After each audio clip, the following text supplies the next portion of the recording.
What if I told you that the biggest enemy of my life slept in the room next to mine and called me daughter? For years, I thought the problem was me, that I was too sensitive, too dramatic, too ungrateful. Only as an adult, with many open wounds and broken relationships, did I finally understand my mother was a narcissist, and that shaped every part of who I am. My name is Anna. I'm 34 years old. I grew up in Springfield, Illinois, a mid-sized, traditional town where it feels like everyone knows each other. My mother was an elementary school teacher, highly respected in the community. She was always seen as a strong, hardworking woman and a role model single mom. My dad left when I was 2, so she raised my brother and me alone. Or at least, that's what everyone thought. In reality, she didn't raise us. She controlled us. Since I was little, I felt a weight on my chest, as if I could never make a mistake. If I got a 90 instead of 100 on a test, she'd say, "That's what you thought was your best." If I cried, she called me weak.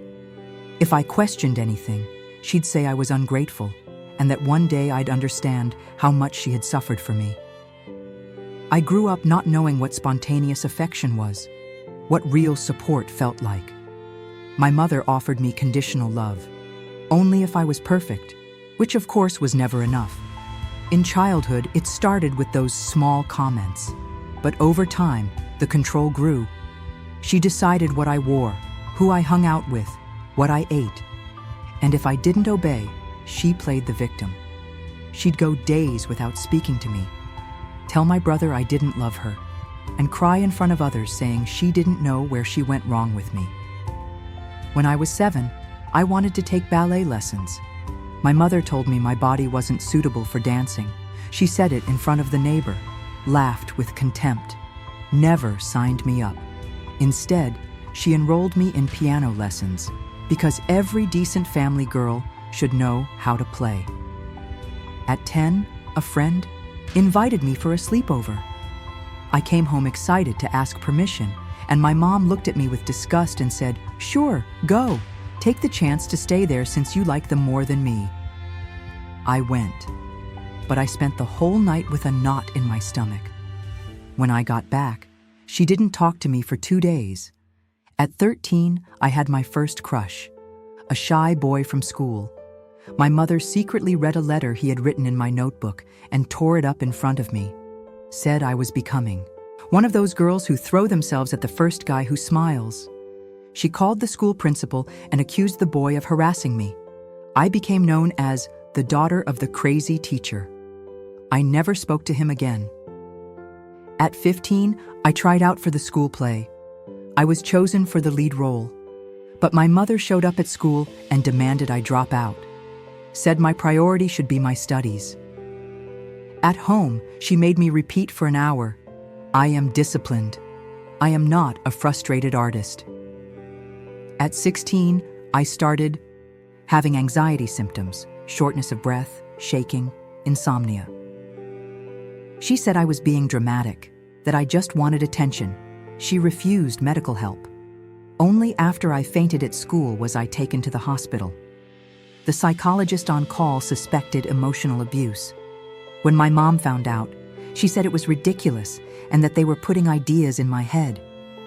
When I turned 18, I got a scholarship to study psychology in Chicago. I thought it would be my liberation, but she called daily. If I didn't answer, she'd text me saying she could be dead. One time, she sent a crying photo with the caption, "Remember, this is the face you grew up with, and now you abandon it." For years, even physically far away, she lived inside my mind. She told others, "Anna has always been very smart.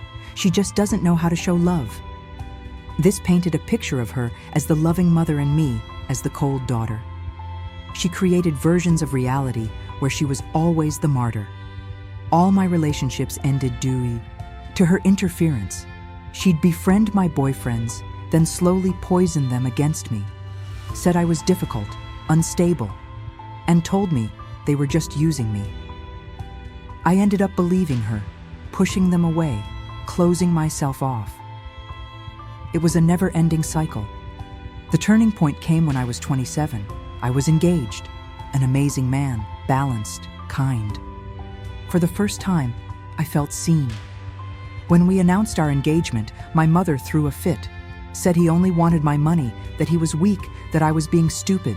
But the final straw was at my bridal shower.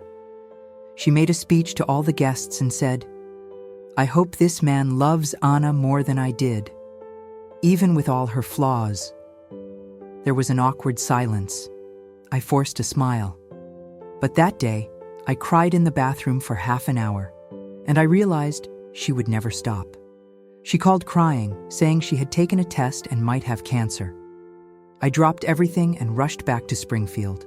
When I got there, there was no test.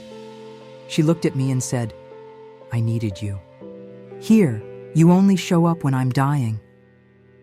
That day, something inside me died, and something else was born. The awareness that this wasn't love. It was emotional captivity. I started intensive therapy.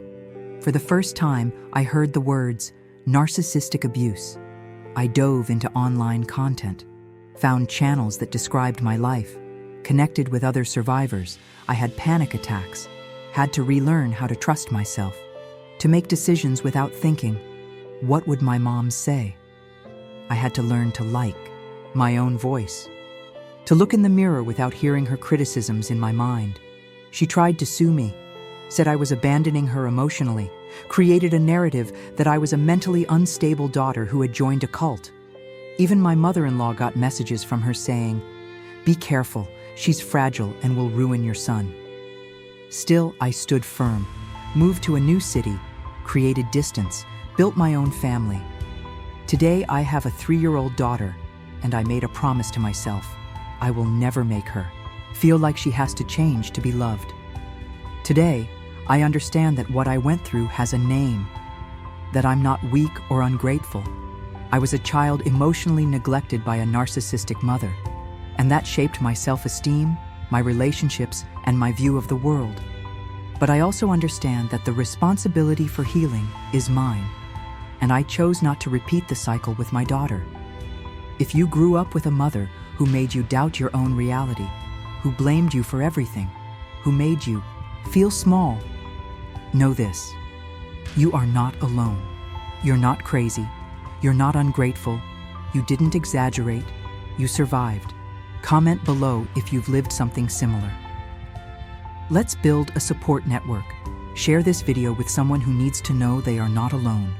Because yes, there is life after abuse. There is healing. There is peace. And you deserve all of it.